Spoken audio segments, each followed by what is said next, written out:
ചടങ്ങിനെക്കുറിച്ച് രാവിലെ ക്ഷേത്രം ട്രസ്റ്റിയും ഇവിടുത്തെ ക്ഷേത്രത്തിൻ്റെ വലിയ തമ്പുരാനുമായിട്ടുള്ള മൂലം തിരുനാൾ രാമവർമ്മ അദ്ദേഹം ചെമ്പകത്തുമൂട് നിന്ന് ശീവേലിപ്പുര വഴി പതിവായിട്ടുള്ള എഴുന്നള്ളത്ത് നടത്തുന്നു. ക്ഷേത്ര ദർശനം കഴിഞ്ഞിട്ട് ശ്രീപത്മനാഭസ്വാമിയെ ദർശനം കഴിഞ്ഞതിന് ശേഷം ശ്രീകൃഷ്ണ ക്ഷേത്രത്തിലെ തിരുവമ്പാടിയിലെത്തുന്നു. അവിടെ എത്തി അഷ്ടബന്ധം ചടങ്ങിൽ പങ്കെടുക്കുന്നു. പങ്കെടുത്തതിന് ശേഷം തമ്പുരാൻ്റെ നേതൃത്വത്തിലുള്ള തന്ത്രിമാരടക്കമെന്നുള്ള സംഘം വിശ്വസേന പ്രതിഷ്ഠ ചടങ്ങിൽ എത്തി അതിൽ പങ്കെടുക്കുകയാണ്. അവിടെ നിന്ന് തമ്പുരാനും തന്ത്രിമാരും നമ്പിമാരടങ്ങുന്ന സംഘം കലശങ്ങളുമായി കിഴക്ക് വശം കൊടിമരം വഴി പുറത്തു വന്ന് തെക്കേ ശിവേലിപ്പുര ചുറ്റി പടിഞ്ഞാറ് വശം എത്തുന്നു. അവിടെ എത്തി കലശങ്ങളുമായി തമ്പുരാൻ അവിടെ നിൽക്കുന്നു. കലശങ്ങളുമായി തന്ത്രിമാരുടെ സംഘം താൽക്കാലികമായി ചാരം കെട്ടിയിട്ടുള്ള നടപ്പാത വഴി ശ്രീകോവിലിൻ്റെ മുകളിലെത്തി അഭിഷേകം നടത്തുന്നു. ഇതാണ് ചടങ്ങ്. ഇതാണ് കുംഭാഭിഷേകം എന്ന രീതിയിൽ നമ്മൾ കാണുന്നത്. അതിനുശേഷമാണ് പൊതുജനങ്ങൾക്കുള്ള ദർശനം ഉണ്ടാകുന്നത്. ഭക്തജനങ്ങളുടെ സ്പോൺസർ ഇതിലേക്ക് വേണ്ടി പല രീതിയിൽ പല സംഭാവനകൾ ഭക്തരായിട്ടുള്ള പലരും നൽകിയിട്ടുണ്ട്. അത് താഴികക്കുടമുണ്ട്, അതുമായി അനുബന്ധപ്പെട്ട് മറ്റ് സാധനങ്ങളെല്ലാം തന്ന അപ്രകാരവുമുണ്ട്. ഒരു താഴികക്കുടം അങ്ങനെ പ്രത്യേകിച്ചില്ല, പൊതുവായിട്ട് പണമായും സ്വർണ്ണമായും എല്ലാം ഇതിൽ നമ്മുടെ തിരുവനന്തപുരത്തിൻ്റെയും കേരളത്തിലെയും അല്ലെങ്കിൽ നമ്മുടെ ഈ ശ്രീപത്മനാഭസ്വാമി ക്ഷേത്രത്തിലെ സ്വാമിയുടെ ഭക്തന്മാർ എല്ലാവരുടെയും സഹായ സഹകരണങ്ങൾ ഇതിലുണ്ടായിട്ടുണ്ട്.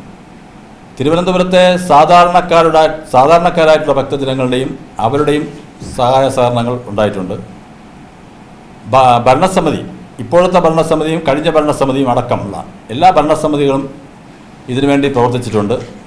ഭരണസമിതി അംഗങ്ങൾ പ്രവർത്തിച്ചിട്ടുണ്ട്. എല്ലാവരുടെയും ജീവനക്കാരുടെ വലിയൊരു പങ്ക്, ആത്മാർത്ഥമായൊരു ശ്രമം അവരുടെ ഭാഗത്തു നിന്നുണ്ടായിട്ടുണ്ട്. അതോടൊപ്പം തന്നെ ഈ വെറും 5 ദിവസം കൊണ്ടാണ് ഇപ്പോൾ ഈ ചാരം ഈ ശ്രീകോവിലിൻ്റെ മുകളിലേക്ക് ഇട്ടത്. ഈ വലിയ മഴ പെയ്തിട്ടും ആ മഴയൊക്കെ അവഗണിച്ചുകൊണ്ട് ഭക്തിപരമായിട്ടുള്ള മനസ്സുകളുമായിട്ടാണ് ജീവനക്കാർ ഈ പണി പൂർത്തീകരിച്ചിരിക്കുന്നത്. അതോടൊപ്പം തന്നെ ഇതിൻ്റെ ശില്പിമാർ വളരെ ആത്മാർത്ഥമായി, തടസ്സങ്ങൾ പലതും വന്നെങ്കിലും അതിനെയൊക്കെ അവഗണിച്ചുകൊണ്ട് മുമ്പോട്ട് പോകാൻ കഴിഞ്ഞിട്ടുണ്ട്. പത്മനാഭസ്വാമിയുടെ അനുഗ്രഹം കൊണ്ട് തന്നെയാണ് ഇത് നമുക്ക് പൂർത്തീകരിക്കാൻ കഴിഞ്ഞിട്ടുള്ളത്.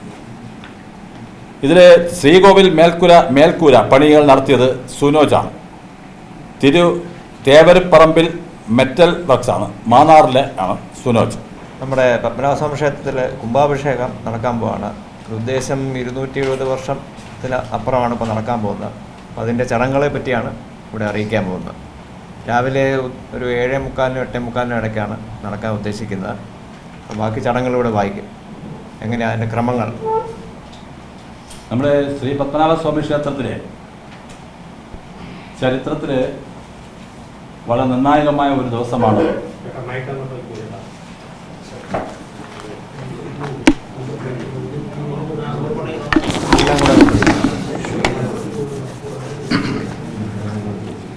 ശ്രീപത്മനാഭസ്വാമി ക്ഷേത്രത്തിലെ ചരിത്രത്തിലെ ഏറ്റവും നിർണായകമായ ഒരു ദിവസമാണ് 2025 ജൂൺ 8.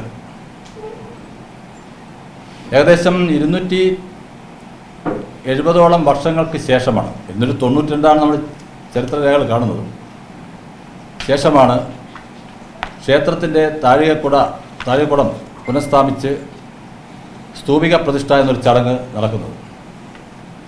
ശ്രീ അനിഴം തിരുനാൾ മാർത്താണ്ഡവർമ്മ മഹാരാജാവ് തിരുമനസിൻ്റെ കാലത്താണ് ഈ ക്ഷേത്രം ഇന്നത്തെ രൂപത്തിൽ നിർമ്മിച്ചതും അന്നാണ് ഈ സ്തൂപിക പ്രതിഷ്ഠ നടന്നത്. അതിനുശേഷം ചില കേടുപാടുകൾ കണ്ടതിൻ്റെ അടിസ്ഥാനത്തിലാണ് 8 വർഷത്തിന് മുമ്പ് ഇത് കേടുപാടുകൾ മാറ്റി പുതിയതായി രൂപകൽപ്പന ചെയ്ത് താഴികക്കുടം സ്ഥാപിക്കണമെന്നൊരു തീരുമാനം എടുത്തത്. 2011 ആഗസ്റ്റ് മാസം ദേവപ്രശ്ന വിധിപ്രകാരം ഉപദേവതാ ബിംബങ്ങളുടെ ന്യൂനതകൾ പരിഹരിക്കണമെന്ന പരാമർശത്തിന്റെ അടിസ്ഥാനത്തിൽ 15/6/2013 വിദഗ്ധ സമിതി അധ്യക്ഷൻ കൂടിയായ ക്ഷേത്രം തന്ത്രി ബ്രഹ്മശ്രീ തരണനല്ലൂർ സതീശൻ നമ്പൂതിരിപ്പാടിൻ്റെയും നേതൃത്വത്തിലുള്ള വിദഗ്ധ സമിതിയാണ് ഈ കേടുപാടുകൾ പരിശോധിക്കുകയും ഈ കേടുപാടുകൾ മാറ്റി താഴികക്കുളം, അതായത് ഈ സ്തൂപിക പ്രതിഷ്ഠ നടത്തണമെന്നും തീരുമാനിച്ചു. അതിൻ്റെ അടിസ്ഥാനത്തിൽ തുടങ്ങിയ ആ ഒരു നിർമ്മാണ പ്രക്രിയ പല തടസ്സങ്ങളൊക്കെ ഇടയ്ക്ക് വന്നെങ്കിലും അതിനെയൊക്കെ അതിജീവിച്ചുകൊണ്ട് ഇപ്പോൾ അത് ആ സ്വപ്നം സാക്ഷാത്കരിക്കുകയാണ്. അപ്പോൾ തീർച്ചയായിട്ടും നമ്മൾ തിരുവനന്തപുരത്തിൻ്റെ മാത്രമല്ല കേരളത്തിൻ്റെ തന്നെ സർവ്വതോമുഖമായിട്ടുള്ള ഐശ്വര്യം, ആ ഐശ്വര്യം ഇനി ഈ പ്രതിഷ്ഠ കഴിയുന്നതോടുകൂടി ജനനന്മയ്ക്കും ഉള്ള ഒരു വഴി തുറക്കുക എന്നുള്ള ലക്ഷ്യത്തോടു കൂടിയാണ് ഇത് ചെയ്യുന്നതും അതങ്ങനെ സംഭവിക്കുകയും ചെയ്യുക എന്നുള്ളതാണ് പറയുന്നത്. അപ്പോൾ തീർച്ചയായിട്ടും അതാണ് നേരത്തെ ഞാൻ സൂചിപ്പിച്ചത്, ഇതൊരു ചരിത്ര നിയോഗമാണ്. തിരുവനന്തപുരം എന്ന് പറയുന്നത് ലോകനാഥനായിട്ടുള്ള ശ്രീ പത്മനാഭസ്വാമിയുടെ പേരിൽ അറിയപ്പെടുന്ന ഈ തിരുവനന്തപുരത്തിൻ്റെ ഈ സ്തൂപിക പ്രതിഷ്ഠാ ചടങ്ങ് എന്തുകൊണ്ടും ശ്രദ്ധേയമാണ്. ലോകമെമ്പാടുമുള്ള ഭക്തജനങ്ങൾ ഇതിൽ പങ്കെടുക്കാനും ഇത് കാണാനും ആഗ്രഹിക്കുന്നു എന്നുള്ളതാണ് ഇതിൻ്റെ ഏറ്റവും വലിയ പ്രത്യേകത. ഇതിനോടൊപ്പം തന്നെ 3 ചടങ്ങുകൾ വിശ്വസേന പ്രതിഷ്ഠ, വിശ്വസേനയുടെ പ്രതിഷ്ഠയുടെ കേടുപാടുകളും ഇതോടൊപ്പം കണ്ടിരുന്നു. അതും നമ്മൾ പുനഃപ്രതിഷ്ഠ നടത്തുകയാണ്. കേടുപാടുകൾ മാറ്റിയ പുതിയതായിട്ടുള്ള ഒരു പ്രതിഷ്ഠയാണ് നടത്തുന്നത്. അതോടൊപ്പം തന്നെ അഷ്ടബന്ധം, തിരുവമ്പാടി ശ്രീകൃഷ്ണ ക്ഷേത്രത്തിലെ അഷ്ടബന്ധവും ഇതോടൊപ്പം നടത്തുന്നു. നരസിംഹമൂർത്തി ക്ഷേത്രത്തിൻ്റെ നരസിംഹമൂർത്തിയുടെ വിഗ്രഹത്തിൻ്റെ ചെറിയ കേടുപാടുകളുണ്ടായിരുന്നു, അതും ഇതോടൊപ്പം തീർക്കുകയാണ്. ഇങ്ങനെ ക്ഷേത്രത്തിൽ ഇപ്പോൾ ഈ 3-4 ചടങ്ങുകളാണ് ജൂൺ 8-ാം തീയതി നടക്കുന്നത്. ജൂൺ 2-ാം തീയതി തുടങ്ങി അതിൻ്റെ പൂജകൾ തുടങ്ങി 8-ാം തീയതി ഇതിൻ്റെ സമാപ്തി രാവിലെ 7:40-നും 8:40-നും ഇടയ്ക്കാണ് ഇത് നടക്കുന്നത്. 270 വർഷം മുമ്പ് ഇതുണ്ടായിരുന്ന സമയത്തുള്ള വരിനെല്ലുകൾ ഞങ്ങൾ ഇതിനകത്ത് നോക്കി. ഞവരം നെല്ലെന്ന് പറയുന്ന ഒരു നെല്ലാണ് ഇതിനകത്ത് ഉപയോഗിക്കുന്നത്. ഞങ്ങളെപ്പോഴും അതിശയിച്ചുകൊണ്ട് ഞങ്ങൾ സൂക്ഷിച്ചു വെച്ചിട്ടുണ്ട്. അതിന് ഒരു കേടുപാടും സംഭവിച്ചിട്ടില്ല. വീണ്ടും മുളപ്പിച്ചെടുക്കാൻ പറ്റുമോ, അതിൽ നിന്ന് വീണ്ടും നെല്ല് മുളപ്പിച്ചെടുത്ത് ആ നെല്ല് കൊണ്ട് ഇത് നിറയ്ക്കാൻ പറ്റുമോ എന്നൊരു ശ്രമം നടത്തി. പക്ഷെ ആ സമയത്താണ് കോവിഡ് മറ്റുള്ള കാര്യങ്ങളുമായിട്ട് കുറച്ച് ബുദ്ധിമുട്ടായി. പിന്നെ അതങ്ങ് മാറി.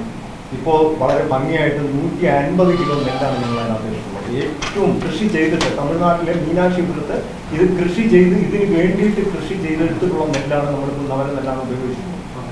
അപ്പോൾ താഴേക്കുളത്തിൻ്റെ പ്രാധാന്യം അത്രയുണ്ട്. 170 വർഷം എന്ന് പറയുമ്പോൾ അത് കഴിഞ്ഞിട്ട് വരുന്ന ഒരു മഹാസംഭവമാണ്.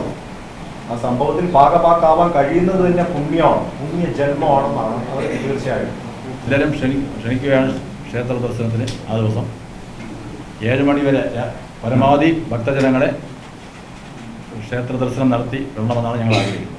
വൈകുന്നേരം വരെ എല്ലാ മാധ്യമ സഹോദരങ്ങളെയും സഹോദരിമാരെയും ഭഗവാന്റെ ഈ ദിവസം ഭഗവാനെ ദർശിക്കണമെന്ന്, ആ ദർശനം നടത്തി സായുജ്യമടയണമെന്ന് ഞങ്ങൾ വിനീതമായി അഭ്യർത്ഥിക്കുന്നു.